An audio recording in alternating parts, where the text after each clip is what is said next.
that being said, each station has a number, and the individual is responsible for a particular part of loading and firing this weapon. So I'd like to call them out and give you an idea of just what each individual is responsible for. Number one has in his hand a sponge rammer. The sponge in there is, he'll wet this and he'll run it down the barrel after every shot. And what we're trying to do is extinguish any embers that might be lingering in the barrel. The other end is a rammer. And once the ordnance is set in the muzzle, he will seat the ordnance down on the powder bag using the rammer.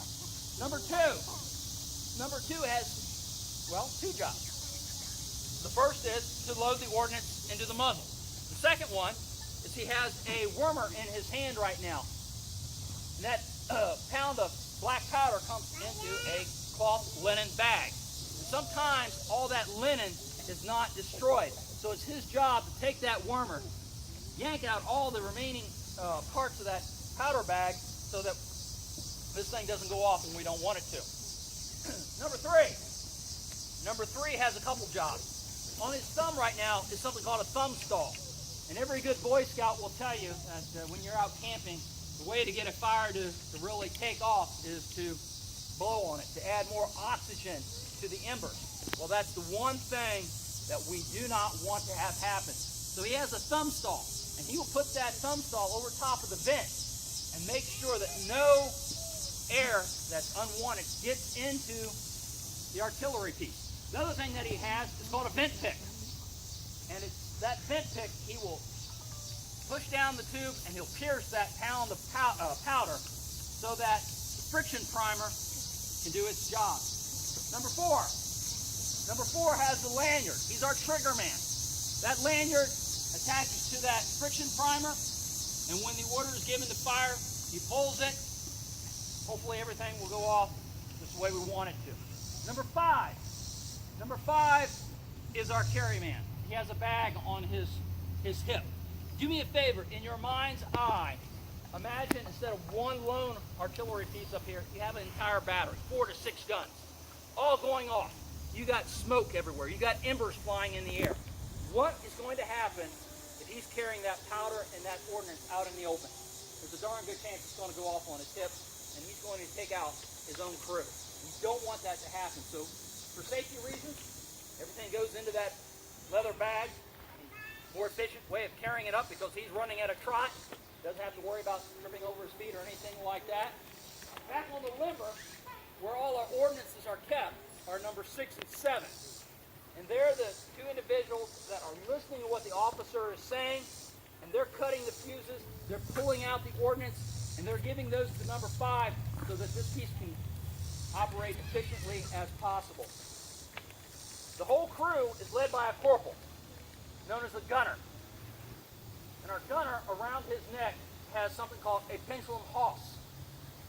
And that's the way of sighting this piece. On the back of the piece are 2 dog ears. And he will hang that pendulum hawse off of there.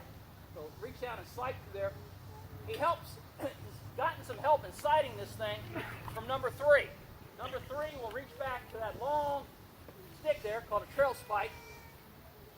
And by lifting that up, he's able to move it left or right, the back end, so they can aim it left or right, whatever they need to do. Also, there's a turn screw underneath of there that raises the elevation up or down to give you an idea of, help sighting it in. I'd like to have the gunner go through a dry run now, and we'll kind of watch how each of this is done in real time, if you will. Gunner. Attention! 1 round, drill only, move! See, number 1 and number 2 face each other, and then they step in together. Number 1 will wet that sponge rammer, extinguishing any embers that might still be in there. The gunner is already sighting in.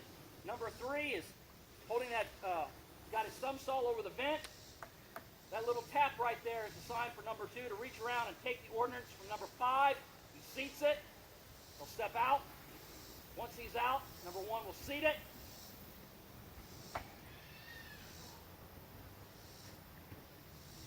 Once he steps out, number 3 then will step back to the trail spike, and if the gunner wants it moved left or right, That touchdown sign says I'm all good. He steps back to his position, waiting for the next command.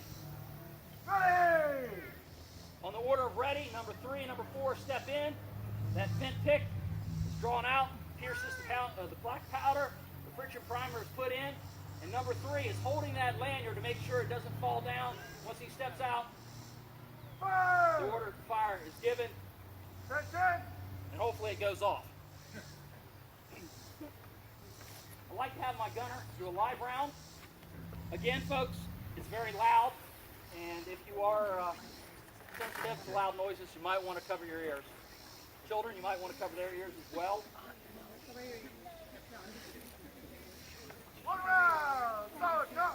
At 1,300 yards! Move!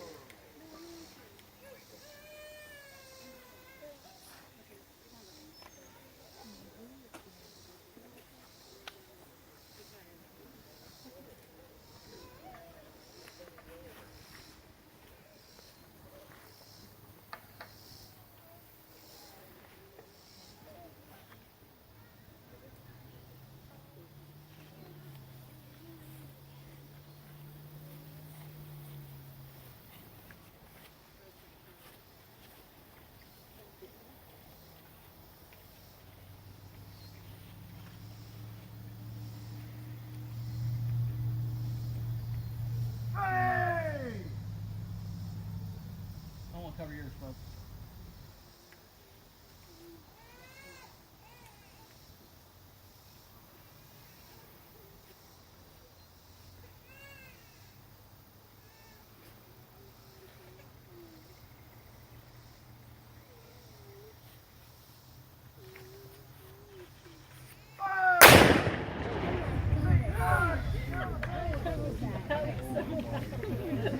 I even didn't know I wasn't really covering it. I thought did you hear it? I started staring at that. Yeah, I did. 65.